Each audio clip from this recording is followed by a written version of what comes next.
Unit 3 tax planning through investment. હવે આજે start કરીએ.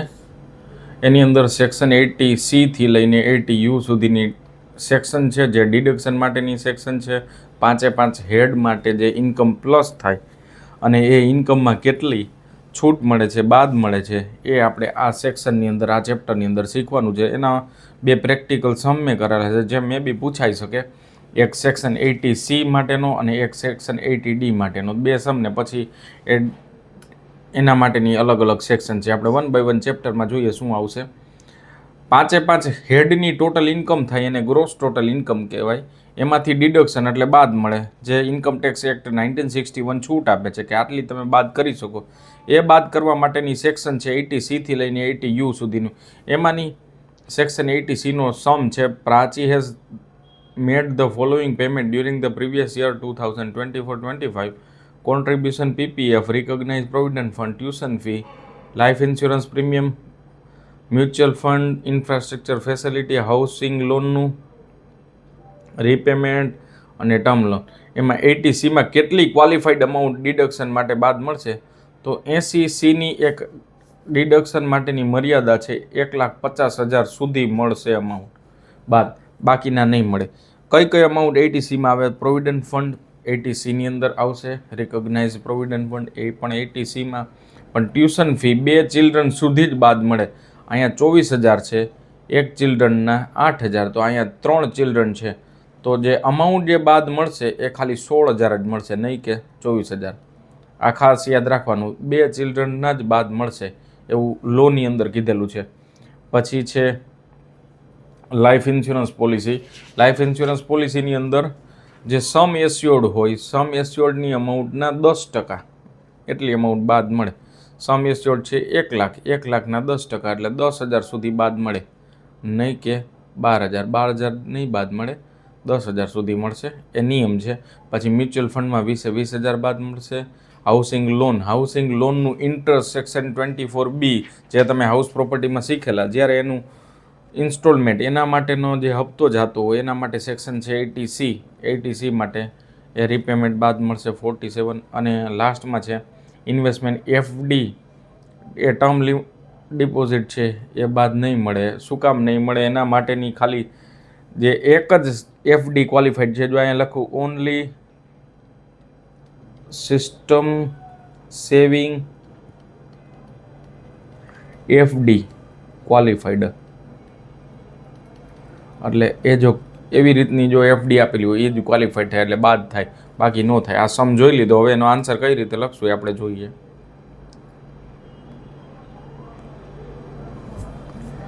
અહીં 1 લાખ પહેલાં 32,500, આમાં 16,000 જ મળશે. આપણે મેં સમજાવી દીધું, 2 ચિલ્ડ્રન સુધી જ બાદ મળે.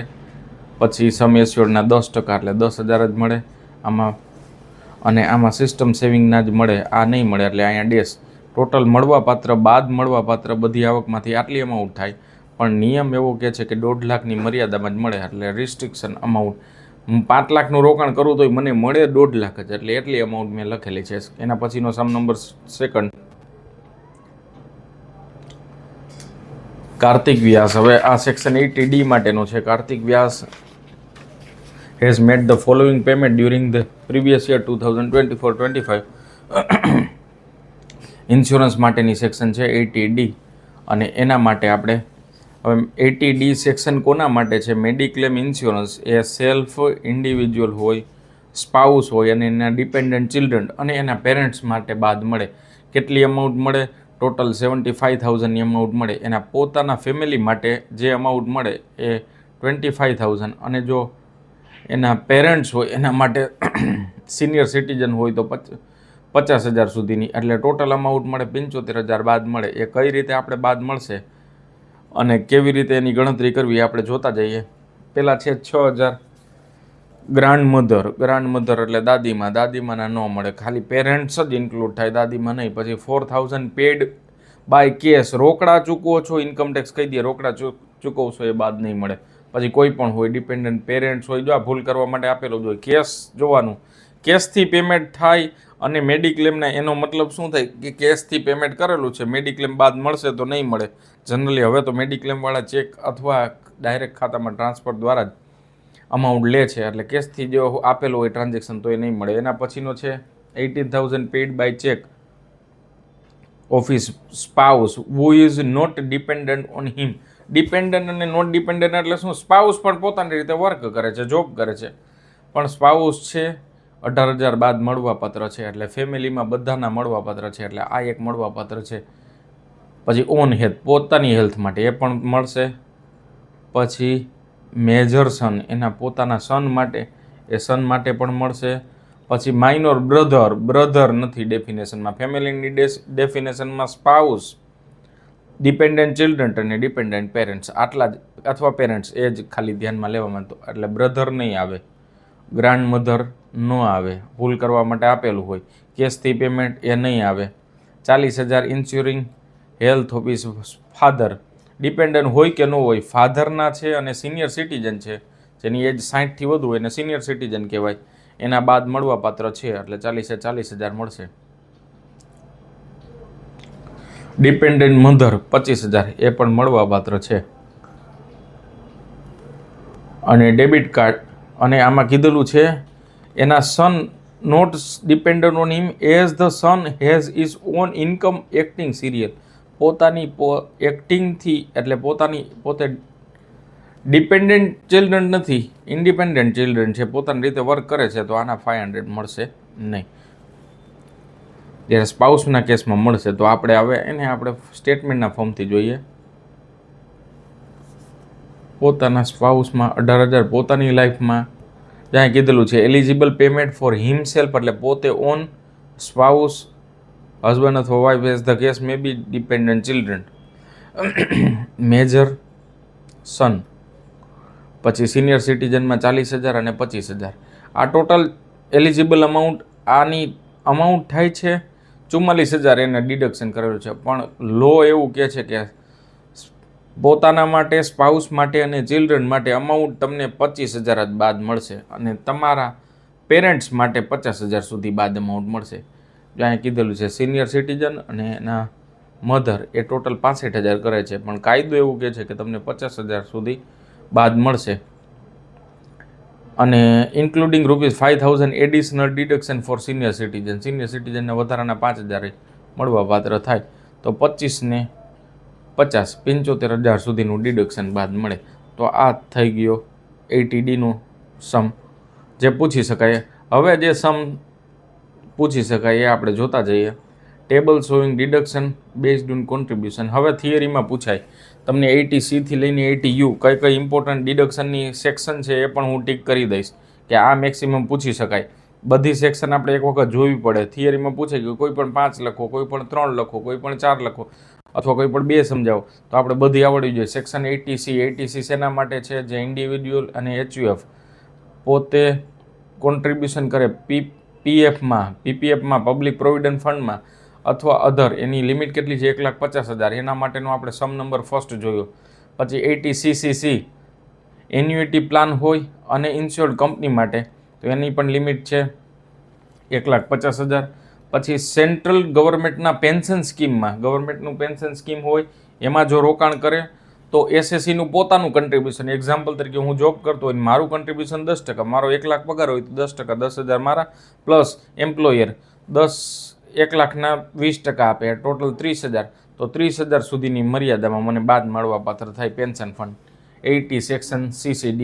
CCH એ અગ્નિપથ સ્કીમની અંદર 1/11/2022થી જ ઇન્ટ્રોડ્યુસ થઈ છે. ફૂલ્લી ડિડક્ટેબલ ફ્રોમ કોન્ટ્રીબ્યુશન કરીએ અગ્નિપથ સ્કીમની અંદર, જો એસએસસીએ કન્ટ્રીબ્યુટ કરેલું હોય, આપણે એ હમણાં જ ઇન્ટ્રોડ્યુસ કરીએ, જનરલી પૂછાશે નહીં.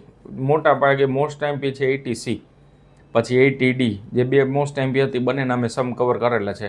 મેડિક્લેમ માટે જોયું 25,000 પોતાના માટે અને એડિશનલ 25,000 પેરેન્ટ્સ માટે. પણ સિનિયર સિટીઝન જો પેરેન્ટ્સ હોય તો 50,000. પાછા સિનિયર સિટીઝન ન હોય એટલે 60 વર્ષથી નીચે જો પેરેન્ટ્સ હોય તો ખાલી 25,000 જ મળે. એટલે 25 પોતાના વાઇફના અને ચિલ્ડ્રનના, 25 પ્લસ 25 પેરેન્ટ્સના, એટલે 50 જ મળે. જો પેરેન્ટ્સ સિનિયર સિટીઝન હોય તો બીજા 25,000 એક્સ્ટ્રા મળે, એટલે તો 75,000ની લિમિટ થાય.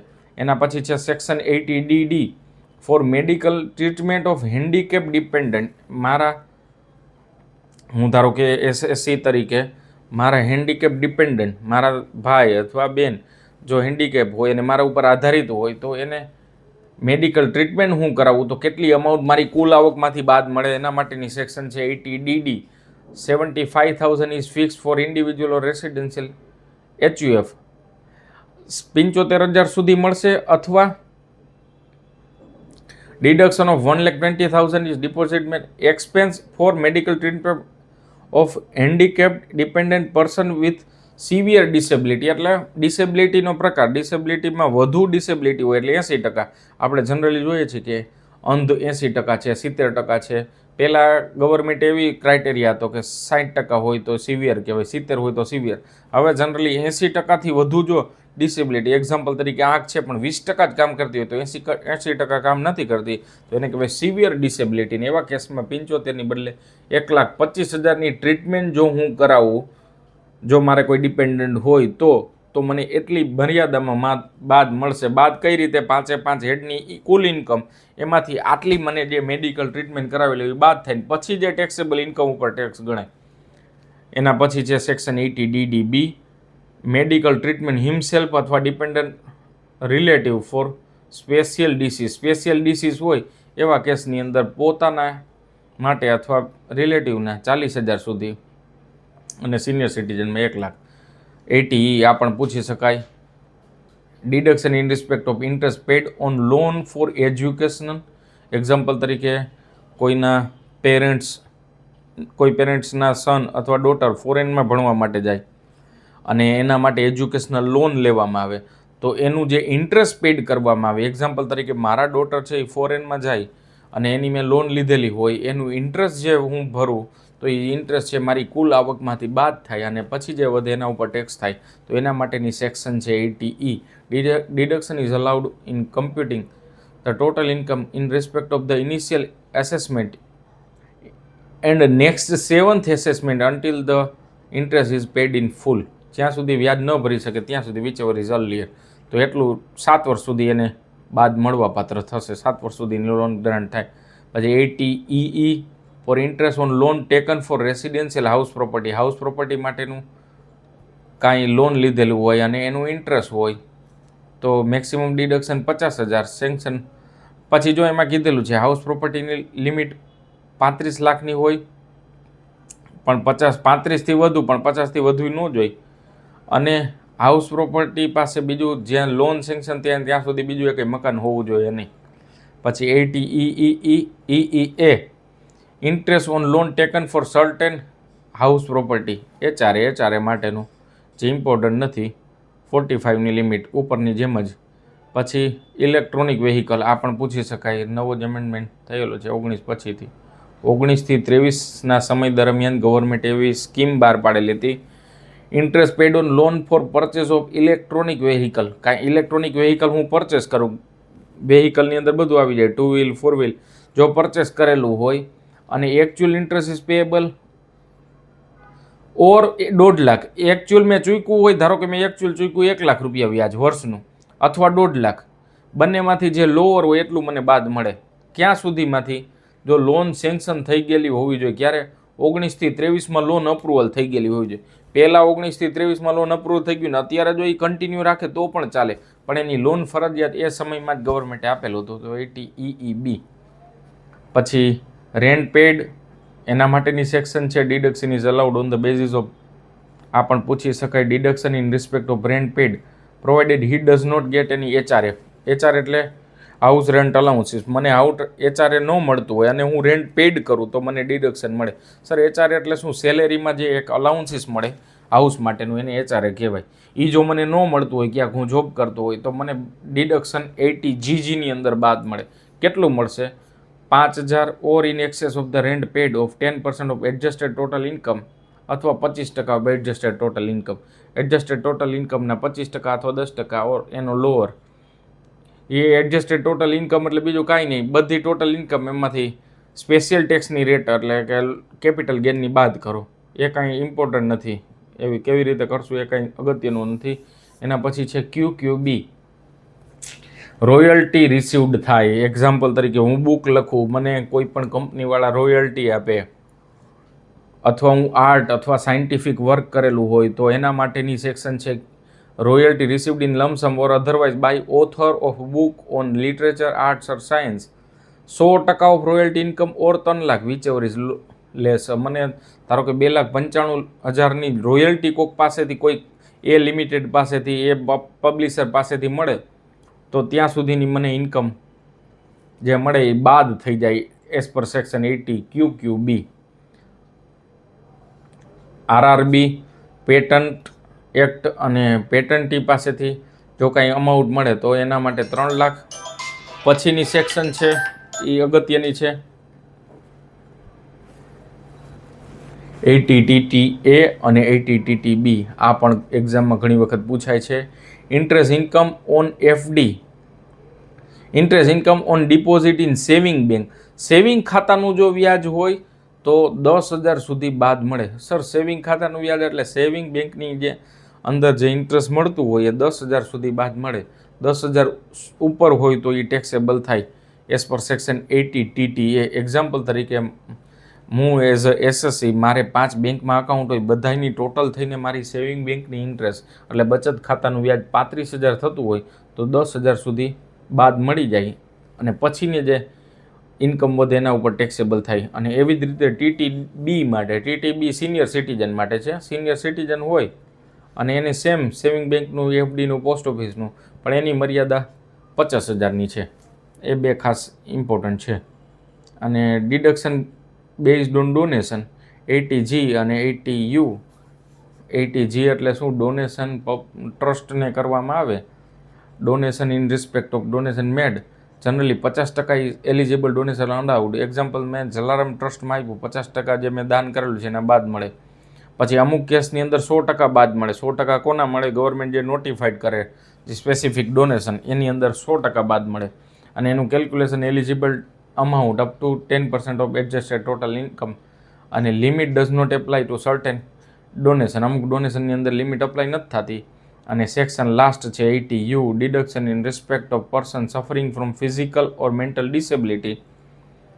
પોતે જ મેન્ટલ અને ફિઝિકલ ડિસેબિલિટીના શિકાર હોય એની અમાઉન્ટ 75,000 છે. Available it also two blind. કોઈ બ્લાઇન્ડ હોય એને 75,000. અને સિવિયર ડિસેબિલિટી હોય એટલે 80%થી વધારે બ્લાઇન્ડનેસ હોય તો એના માટે કેસમાં બ્લાઇન્ડ હોય પણ પોતે સિંગર સારા હોય અથવા પોતે મ્યુઝિકલ ઇન્સ્ટ્રુમેન્ટ સારા વગાડતા હોય અને એની ઇન્કમ થાય તો એ ઇન્કમમાંથી એને 75,000નું ડિડક્શન મળે એઝ પર સેક્શન 80U. તો આવી રીતે સેક્શન 80C થી લઈને 80U, જેની અંદર ખાસ મેં 80C થી લઈને 80C અને 80Dના સમ જે ઇમ્પોર્ટન્ટ છે એ બે સમ આપેલા હતા. કઈ કઈ ડિડક્શન જે મોસ્ટ એમપી છે એ પણ મેં ટીક કરેલ છે. 80TTA, TTB, પછી 80G, 80EEB, 80E, 80D એ ઇમ્પોર્ટન્ટ છે. તો આવી રીતે ખાસ સમ આ ચેપ્ટરની અંદર પૂછાય તો ખાસ કેલ્ક્યુલેટ કરી નાખજો અને વાંચી લેજો. Thank you. All the best for your exam.